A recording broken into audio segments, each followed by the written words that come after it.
For those of you who have been tuning into my channel, you know that the past couple books I've read have been terrible, like really, really terrible. You can check those reviews out over here. But I am so excited to tell you guys we are back on track this week. Today we review Bullet Train by Kotaro Isaka. Yes, Bullet Train, the book behind the movie.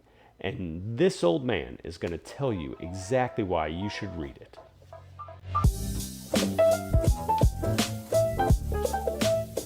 For those of you who have seen Bullet Train, the recently released movie starring Brad Pitt, you know it's a really fun thrill ride. It's kind of this action comedy thriller thing. A really fun journey on a train through Japan. It's awesome. I highly recommend seeing it. But we're not here today to talk about the movie. We're here today to talk about the book. And I'm going to tell you the same thing as I'm telling you for the movie. Go out, get this book, and read it today. You won't be disappointed. So what makes Bullet Train the book so good? Well, let me tell you. First, the story is really intriguing.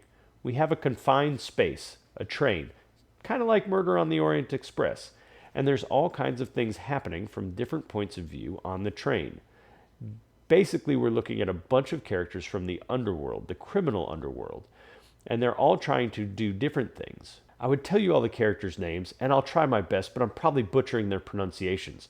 If you know how to properly pronounce these names, please leave that in the comments for me. I'd love to know. One of the characters, Nanao, I hope I got that somewhere close.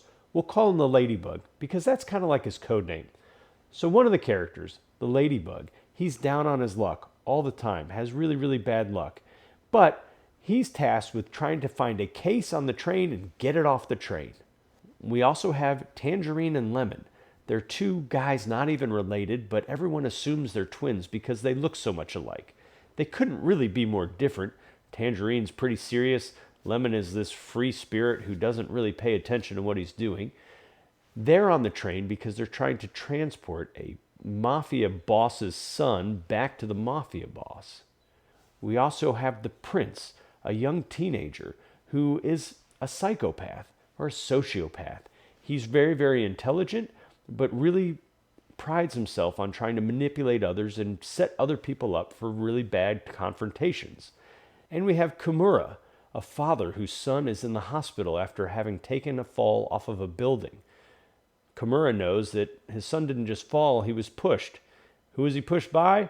The Prince. And Kimura shows up on that train to try to get revenge on the Prince. There's more characters than this, and they're all really intriguing, but these are the main points of view that you'll be reading throughout the book. All of these characters are really, really engaging.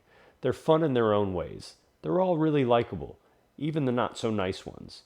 The Prince is probably one of the most malevolent characters I've read in a book in a long time, but there are times where I found myself rooting for him a little bit.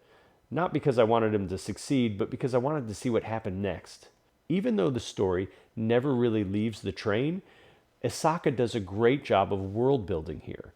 You can't help but feel like you're caught right in the middle of the criminal underworld of Japan. It's really, really awesome.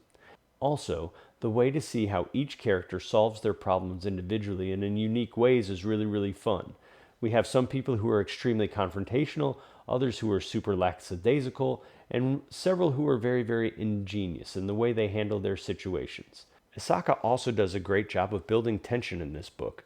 There were several times throughout the story where I was wanting to skip down to the bottom of a page or quick flip to the end of a chapter to see if I could figure out what was going to happen. It was a lot of fun. I prevented myself from doing that. I don't like doing that, but I really wanted to know, and that sense of tension was great. The bottom line is, if you like the movie, you'll like the book, which makes sense, right? The stories are not exactly the same, but they are exactly the same in tone. The question isn't which is better, the book or the movie. They're both really, really good, and just different enough that I can like them both equally, but differently. If you're looking for something with a little bit of a darker, grittier storyline, this may not be the book for you. But if you're looking for like a high-octane thrill ride with lots of funny and quirky characters and funny dialogue, then this is definitely for you. For me, it was perfect. I give it 5 out of 5 stars, and I can't wait to read it again. If you found this review even a little bit helpful, please consider giving it a like. Also, consider subscribing to the channel where we do book reviews every week. Additionally, you can find a written review for this book on Goodreads. The link is below. You can follow me on Goodreads to see what books I'm currently reading and what books I'll be reviewing here in the near future.